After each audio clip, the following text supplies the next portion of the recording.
Esther, you call in Esther? Now everybody in town's gonna know about this. There's a Sanford and Son episode that most people have never actually seen. Not the real version, anyway. TV networks have been quietly editing it for 50 years.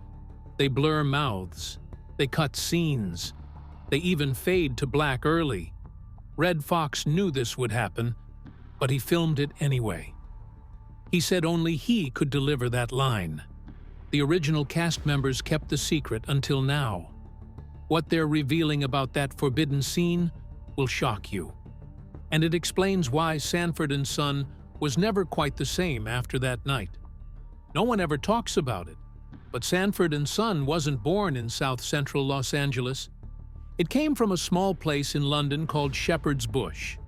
Back in the early 1960s, the British show Steptoe and Son was pulling in 28 million viewers every week.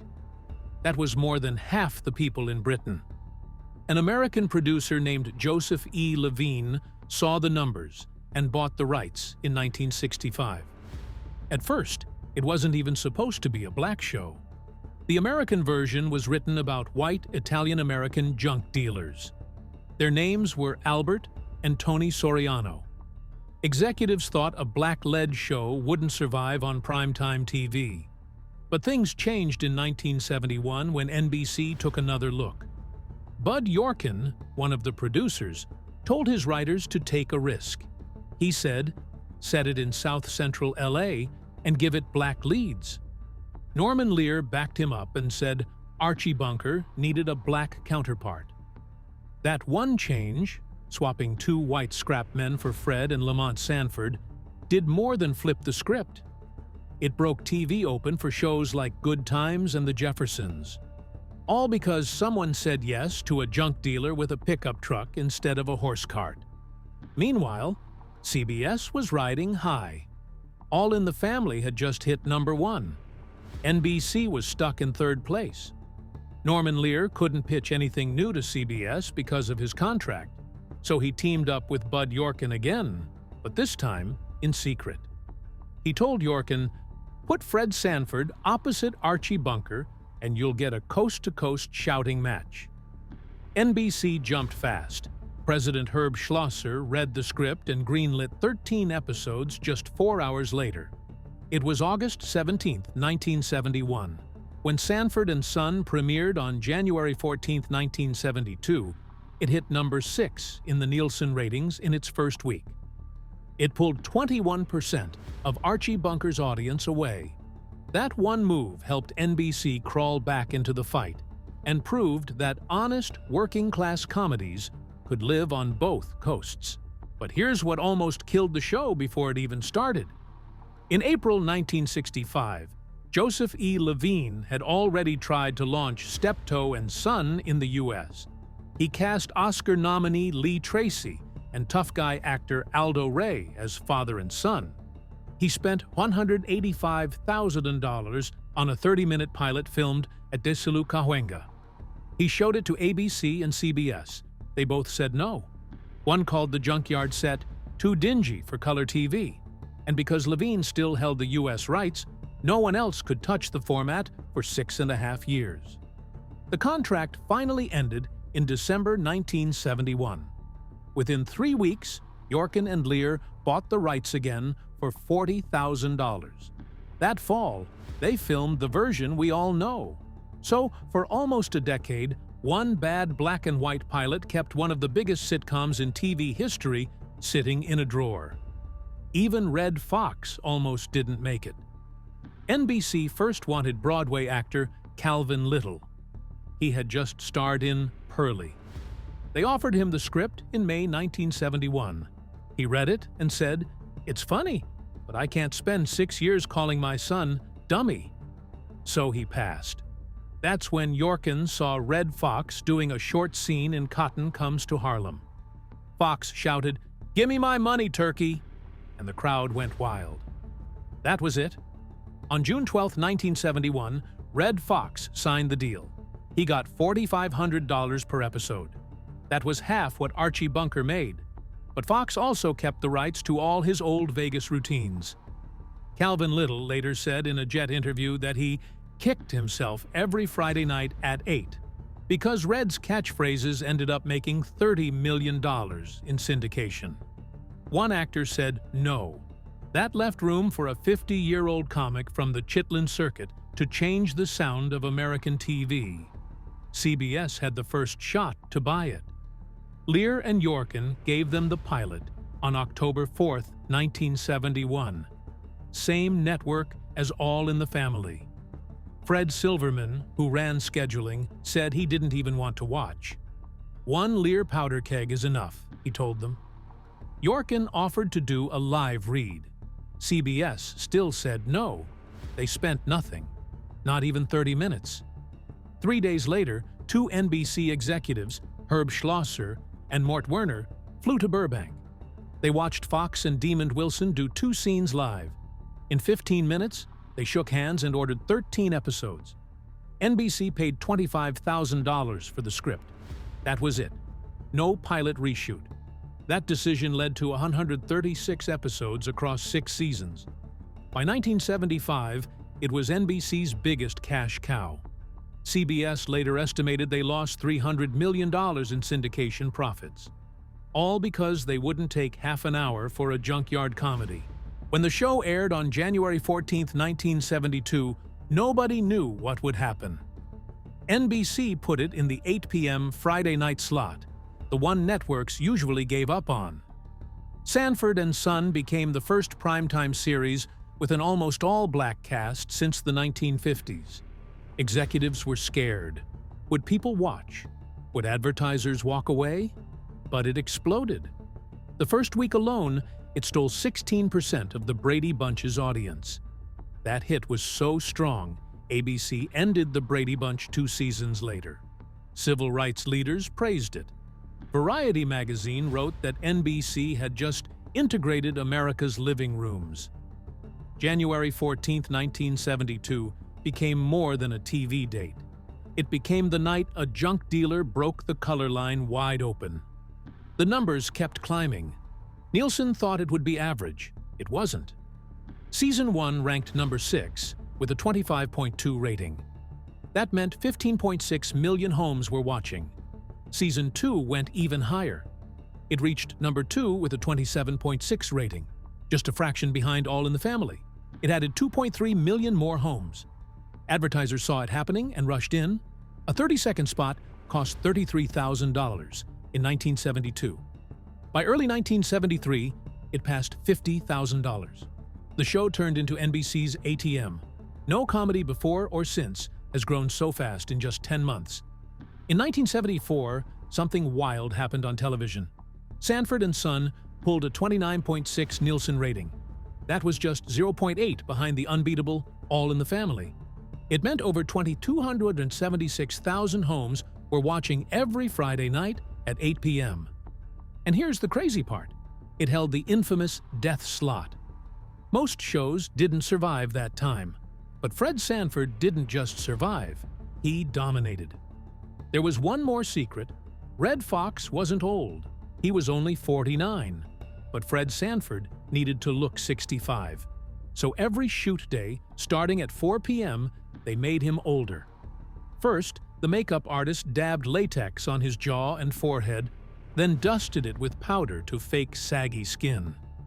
That took 20 minutes.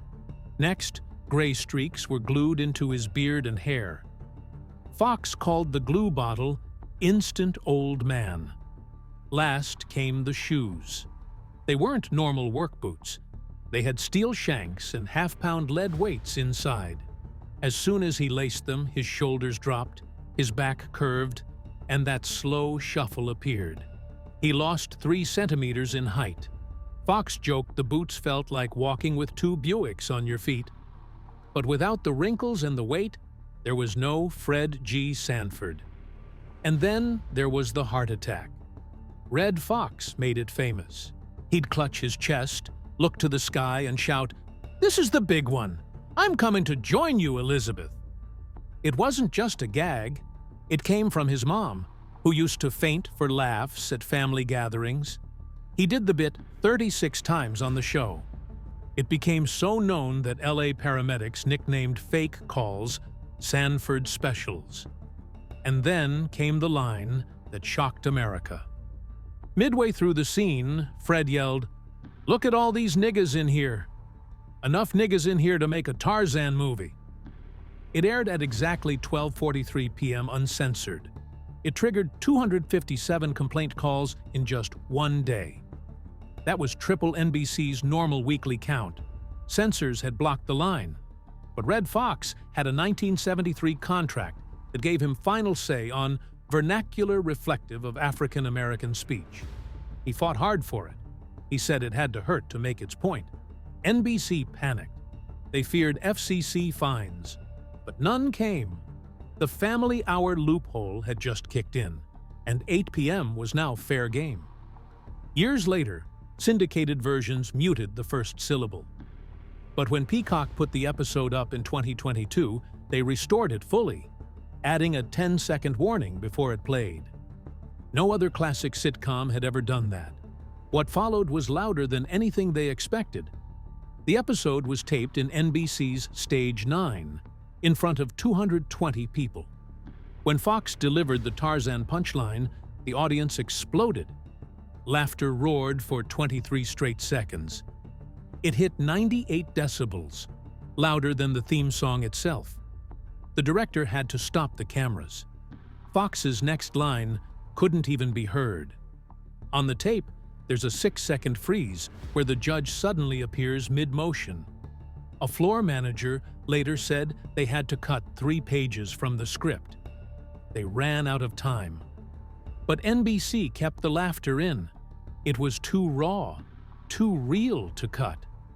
It was so loud, the cast of Chico and the Man in the next studio thought something exploded.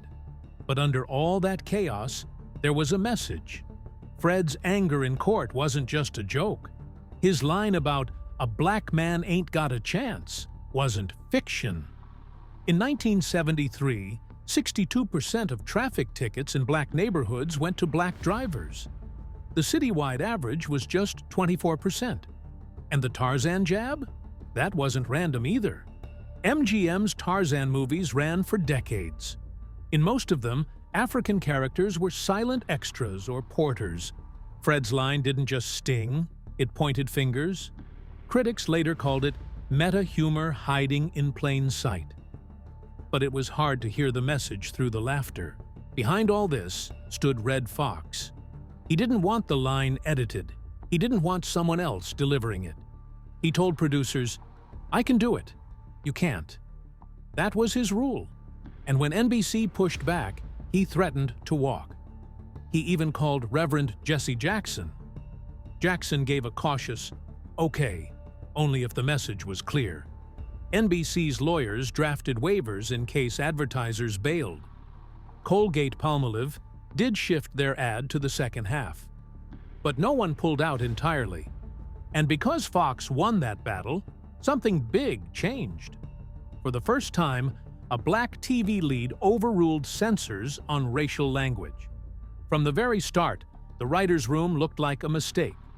36 out of 38 writers were white. And Red Foxx saw it. He heard it in the dialogue, felt it in every script. Sometimes he would just stop rehearsal cold.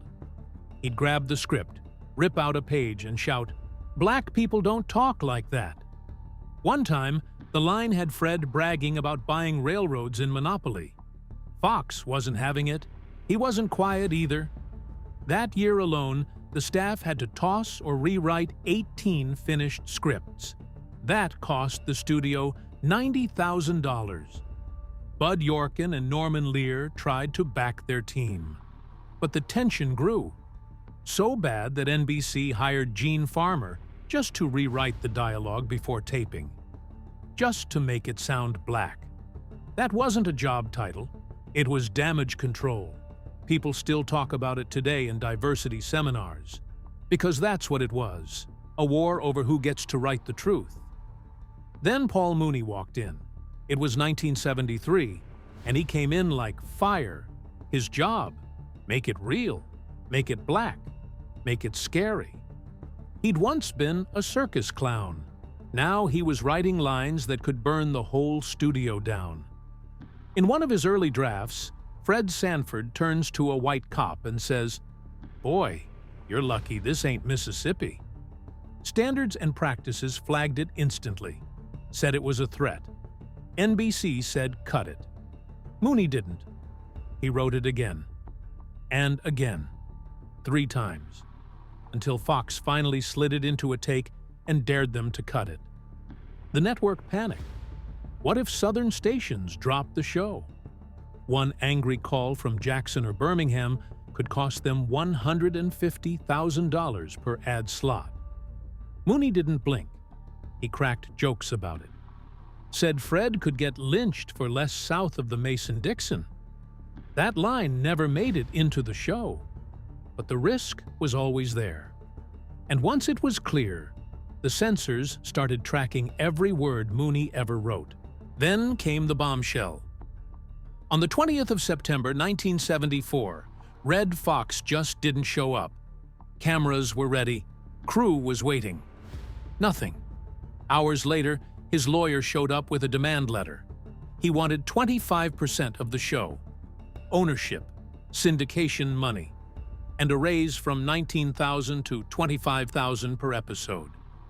Tandem Productions fired back hard. They hit him with a lawsuit. $10 million. The biggest civil suit ever filed against a TV actor. The papers claimed he flashed a pearl-handled revolver on set. That the shutdown had cost NBC $300,000 in ad revenue. They weren't bluffing. The show was number 2 on television, bringing in 25 million viewers a week. That was around 18% of NBC's entire Friday night. With the main star gone, they rushed out rewrites. Grady, played by Whitman Mayo, took over. It bought them time, still cost $20,000 in overtime. The standoff dragged for 6 weeks. When it ended, the insurance bill went up by 40%. And then there was the window. It sounds small, but it became a whole thing. Stage 3 at NBC Burbank was a box. No windows, no sunlight. Red Fox hated it. He was claustrophobic. He begged for a new dressing room. One with a window, just one. That opened. NBC said no. He said, "Fine, I'll finish the season from my house in Vegas." The back and forth dragged on, long enough for someone to write an episode about it. In 1977, Fred Meets Red aired. Red Fox played himself. The fake movie inside the show? It was called Windows Are a Pane in the Glass, a giant wink to the real fight behind the scenes. Fox even parked a Rolls-Royce outside the soundstage. A reminder. He didn't need them. A window would have cost $3,600. That's it. But it took 6 weeks.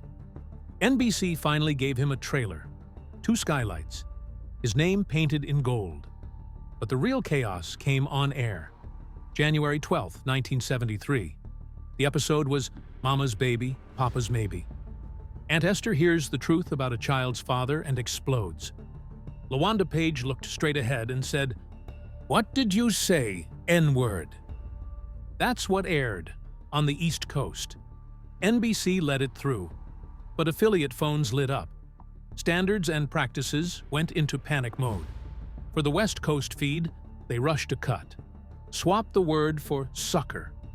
By the time reruns came in 1976, editors had chopped 18 seconds out of the scene.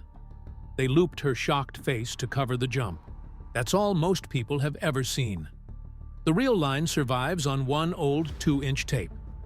Locked up at the Paley Center. No copies allowed.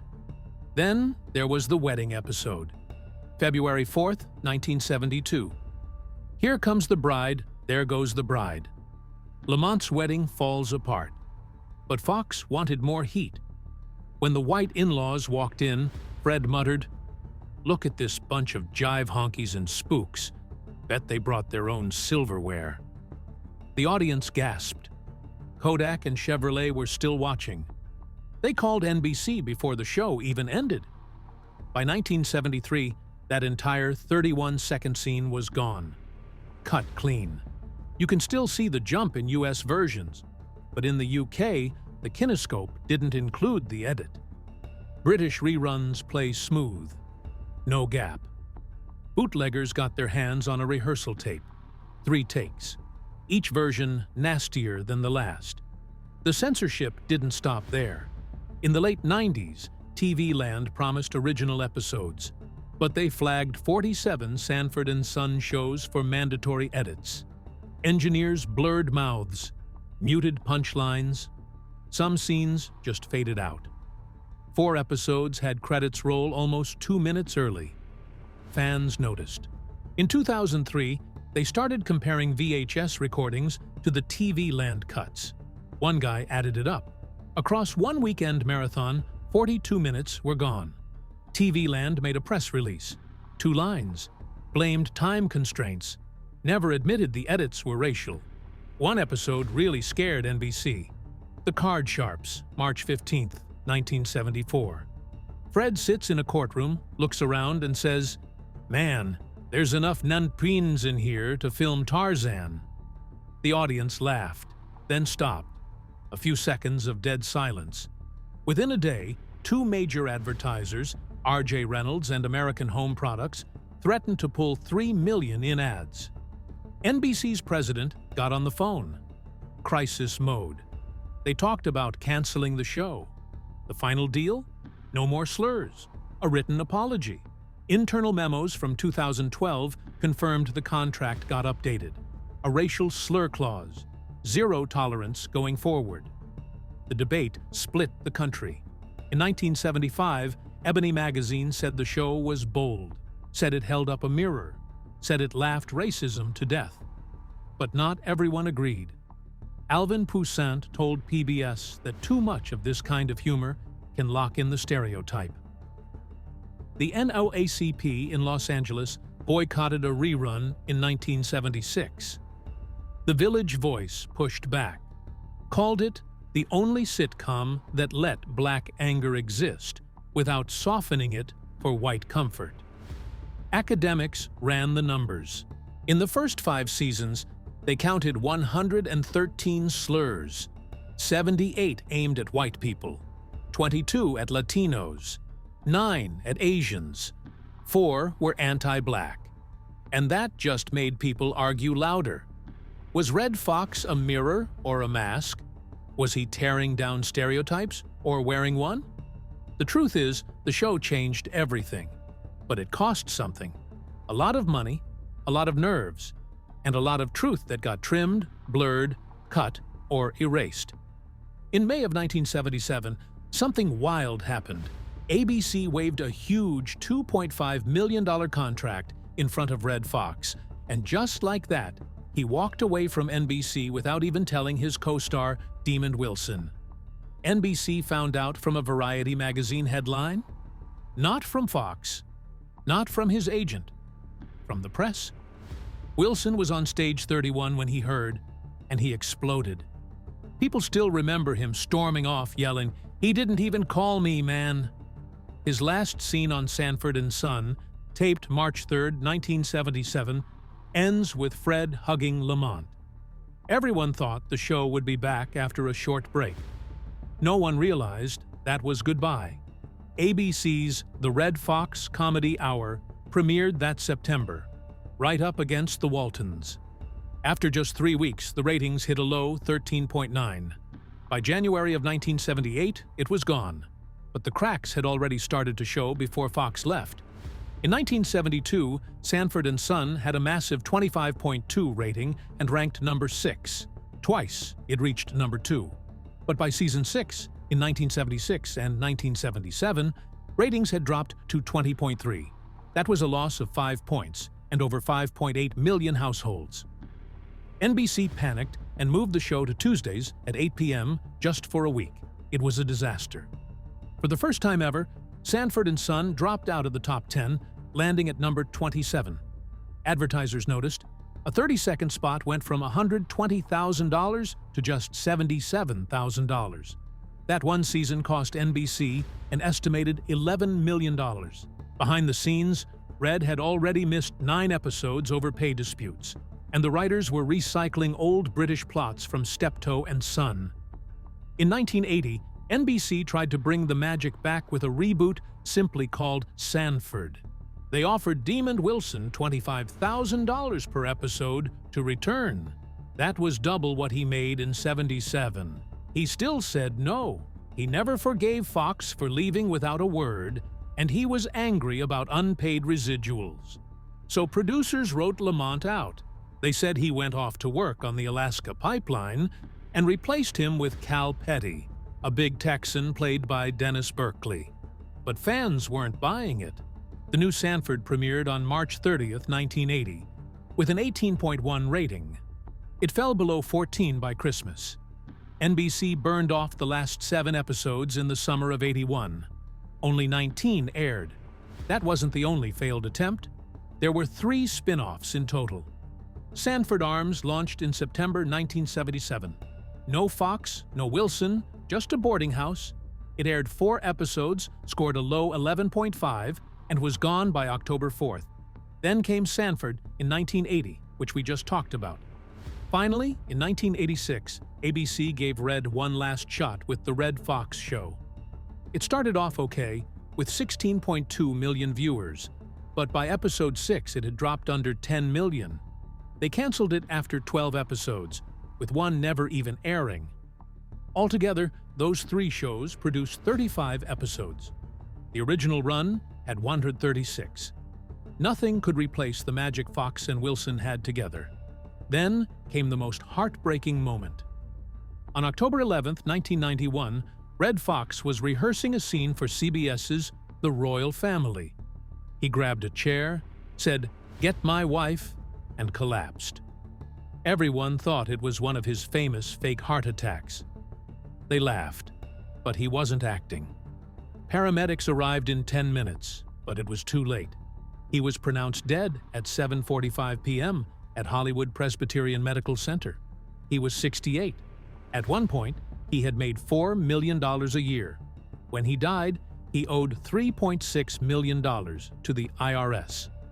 Eddie Murphy stepped in and paid for the funeral. CBS aired a tribute card that read, "You'll always be family." But the ratings didn't bounce back. The Royal Family ended after just 1 season. One piece of that old world lived on, though: the truck. That beat-up blue 1951 Ford F1 became its own kind of legend. NBC had bought it in 1971 for just $350. By the time Sanford and Son ended, it had fan mail and its own spot on the call sheet. In 1977, Universal auctioned it off in Van Nuys. Bidding started at $500. A collector named Bill Milks won it for $3,500. That's 10 times the starting bid and about $17,000 in today's money. The odometer read 93,867 miles. The Sanford and Son logos were still there. You could still smell the cigar smoke inside. One studio accountant joked the truck's final season markup was bigger than any actor's raise. Milks didn't hold on to it for long. In 1980, he got a call from a junk dealer in Argos, Indiana.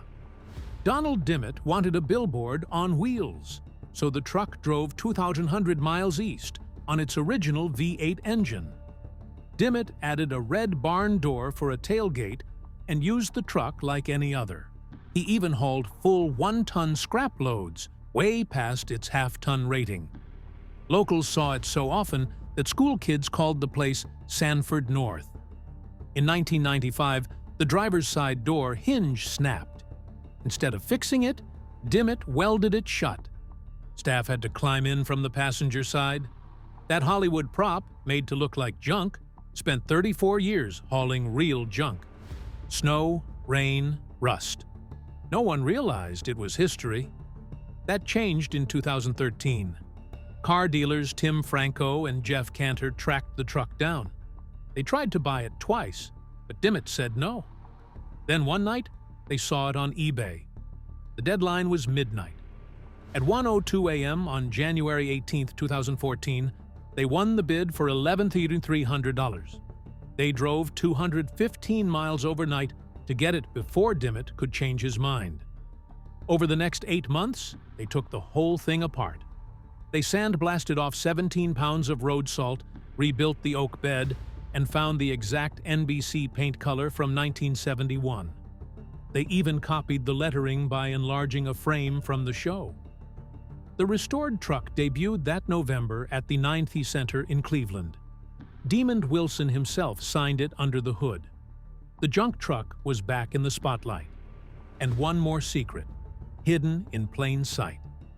The show said Fred's junkyard was at 9114 South Central Avenue in Watts. But that was just a story. The real shots came from a little stucco building in North Hollywood at 10659 Magnolia Boulevard. That's over 16 miles away. Producers chose it because the driveway looked right, and no modern buildings got in the frame. Every outside scene was actually filmed on a set in Burbank, with a fake skyline that hung 22 feet high and cost $15,000 to build. You can spot the trick if you look close. Palm trees peek over the fence in Season 3, but no one noticed. Viewers believed it. No one was checking LA zip codes on a Friday night. The best part? That same building made a surprise appearance in another show. Just 4 months after Sanford and Son wrapped its first season, the same spot turned up in an emergency episode called Crash. A plastics factory fire. The exact same gate Lamont used was kicked open by paramedics Johnny Gage and Roy DeSoto. They shot both shows on the same lot, with the same crew under Universal's shared studio deal. One location, 2 worlds. Nobody cared. Nobody even mentioned it. They just painted over Fred's sign, added smoke machines, and kept the cameras rolling. Saved them $4,000 in set fees. Just another Hollywood trick that somehow worked.